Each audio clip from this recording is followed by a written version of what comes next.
やっぱり1は完結がいい。アメクタ顔の推理カルテ第7話。長編や声優特番を挟んで、久々の1話完結ストーリーでしたが、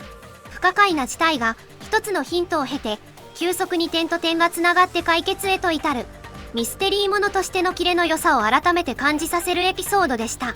今回は、1話冒頭で治療を受けた男の子の母親からアメクタ顔が、医療過誤で訴訟を起こされ、統括診断部の責任問題へと発展し、部署の解体を迫られるというお話。訴訟の原因である男の子の症状を治せば、問題は解決と考えた高尾だったが、その原因が特定できず、統括診断部解体の一歩手前へと追い詰められるけど、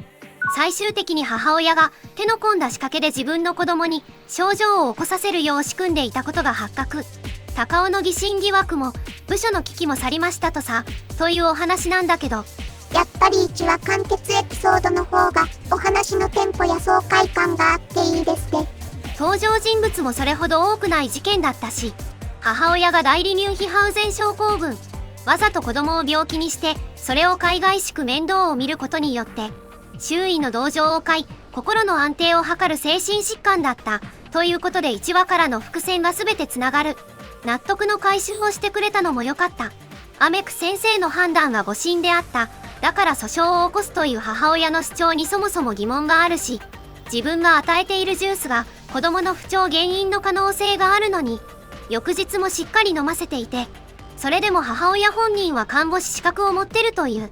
大切な子供を元気にしたい母親であり、ある程度医療に通じたバックボーンと無茶苦茶な行動がつながらないという、不可解さを感じてたんだよね。1話の子供にビタミン剤を過剰摂取させていたという時点で、看護師なのにそんなことするのかって話ですもんね。しかし、子供に向けた善意と愛情は全て偽りで、悲劇の母親を演じたいがための行動だったというひっくり返しで、全てがつながるから、その瞬間がめちゃくちゃ面白いなと思った。子供を亡き者とする完全犯罪を目論んでいるわけじゃなくて、あくまでも看護しているというシチュエーションによい、自分のプライドを傷つけた高尾への意種返しが目的だから、流れのところどころに穴があっても不思議じゃない。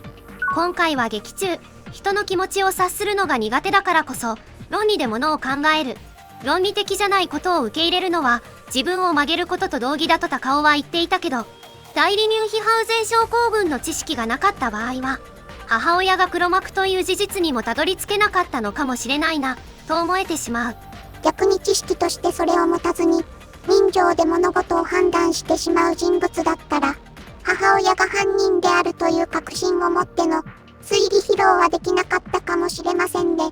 今回は以上です。皆さんの感想やご意見をコメント欄にぜひ投稿してください。チャンネル登録、高評価もよろしくお願いします。それではまた次回のアメクタカワレビューにてお会いしましょう。チャンネル登録もお願いします。